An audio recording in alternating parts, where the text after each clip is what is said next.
If you are currently planning for pregnancy in your fertility journey or preparing for IVF, this video is for you. Today, I want to share 5 things that I would do differently in my preconception journey if I could rewind and go back to the year 2020. Hi, I'm Maddie. I'm a fertility and women's health dietitian, and I help women every week plan realistic but evidence-based nutrition plans to help support their fertility health, their hormonal health, and prepare them for pregnancy. So thank you for watching.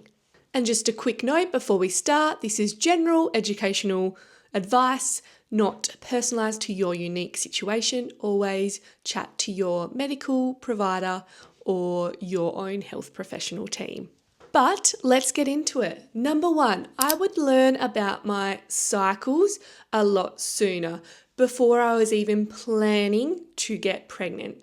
If you're anything like me, I went on the contraceptive pill at the age of 15 for some hormonal acne issues I was experiencing, and I was pretty much on it from there on for a good almost 15 years, with one little break at one point. But I didn't know anything about my true cycles and what they should look like before I came off it to plan for a pregnancy. So I was shocked when my cycles were over 40 days long and wondering what to do from here.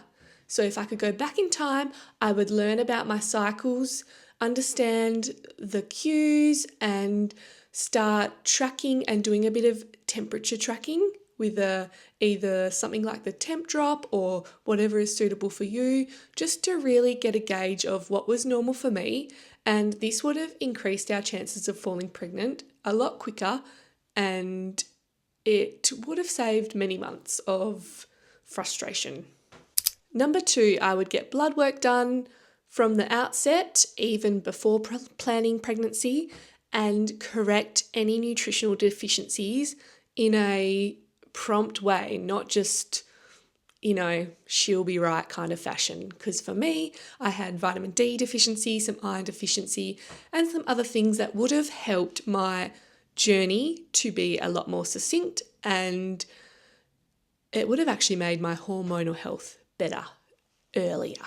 You would be shocked to see how many people are deficient in vitamin D and iron in their fertility journey, and those things do have a role to play in helping you with your pregnancy outcomes. Other things that I often see in clinic are issues with your thyroid, celiac disease, and other nutrients such as vitamin B12, folate, other things that can really impact your fertility and hormonal health. So this is a simple kind of thing to get checked if you have the right provider, and this is where a fertility dietitian can really help. They can advocate for you with your doctor to get certain blood tests done if you've been on your fertility journey for a while, or they can direct you to other places where you could get private testing. Number 3, I would focus my meals and snacks in a fertility nutrition evidence-based way rather than just eating healthy. Because whilst I was a dietitian, I was not working in the field of women's health back then. I was actually an oncology and also worked a bit in eating disorders as well. So primarily my main goal back then was to just get people fed and nourished. But what I know now is in the fertility space, there are particular nutrients and ways of eating that can really support your hormonal health and increase your chances of having a successful pregnancy or a successful IVF outcome. In particular, focusing on antioxidants, omega-3s, and really balancing your blood sugars throughout the day with good source of protein and other macronutrients to support it. And that is something, if I went back in time, I would really hone in on those patterns of eating.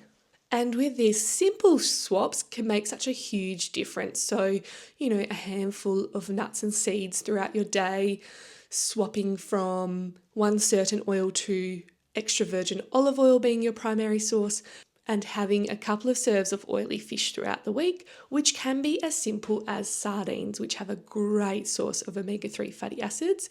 So eating in this way doesn't have to be expensive. Number 4, and this is a big one that I really see in clinic that I wish was more prevalent in women's journeys, but that is bringing your male partner along for the ride straight away and sorting out his health as well, because sperm health has just as much of a significant impact on your chances of pregnancy and also can implicate you in your miscarriage risk, etc., just as egg health is important. And the caveat with male health and sperm health is they have the opportunity to regenerate their sperm every few months, whereas women are born with all the eggs that they will ever have in their life. So imagine that. You can literally, in a 3-month time window, by a male cutting out alcohol, smoking, and increasing his omega-3s, increasing your chances of pregnancy dramatically. I feel like, women do a lot to fall pregnant, stay pregnant, breastfeed. The man just has to make a few simple changes for 3 months. Come on, please. Number 5, I would go back in time and really focus on environmental factors that can implicate fertility and really work on my stress management and mental health, because all these things work in coordination with what you eat and what you're doing. So what I know now is, it almost makes me feel a bit like icky, but I would use glass containers. I would never microwave in plastic. I would swap to filtered water. Just simple things like that can make a huge difference. I would stop wearing perfume. These are all things we are now doing in our household. I would swap from the non-stick pans, which a lot of them back then had scratches in it as well. So that is when the non-stick pans become even more unhealthy.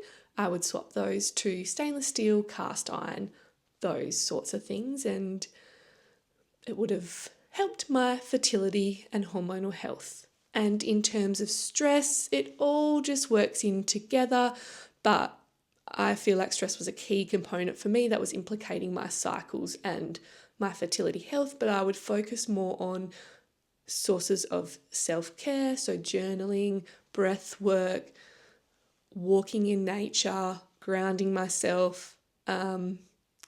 All those things would have helped a lot back then. And it is a bit of a vicious cycle when you're on your fertility journey. When you're not falling pregnant each month, that raises your stress more, and it is a bit of a vicious cycle. So I can understand how it is hard to break out of that, and I've been there as well.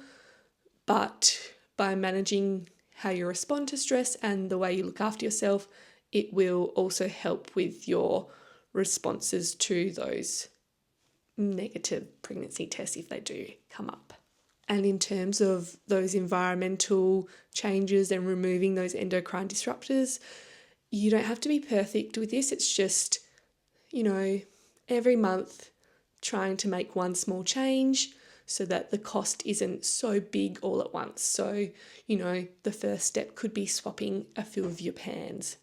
And then the next step could be swapping your containers over to glass, etc., etc. So to recap, the 5 things that I would change if I could go back and do my first preconception journey all over again. Number 1, learn my cycles from the outset and get a really good understanding of them. Number 2, correct my nutritional deficiencies and get that blood work from the outset, so I had that data to see what was going on in my body. Number 3, eat a fertility friendly plate, not just healthy eating. Number 4, make sure that my partner is also doing things to enhance fertility health. Number 5, manage my stress and reduce endocrine disrupting chemicals in my environment. No fads, no extremes, just evidence-based strategies that day by day, week by week, and month by month, you can make small changes. And when you look back in 3 months' time, you'll be shocked at how much progress you can have on your fertility health and how much better you feel just in general. If you are ready for a clear plan for the next 90 days, I'd love to invite you to my free masterclass, the 90-day Fertility Nutrition Roadmap. I will be hosting it on September 24th at 5 p.m. Australian Western Standard Time or 7 p.m. Australian Eastern Standard Time. It'll be 60 minutes in total, which will include a workshop run by me, as well as time for some question and answers. And I'll be covering 3 pillars to help you on your 90 days. We'll be speaking about antioxidant-rich foods, supplements, and just strategic lifestyle changes that actually make a key difference. Save your seat now. I'd love for you to join me. And yes, share this with someone else that's also in their fertility journey. If you have any questions or comments, please post them below. And thank you for watching.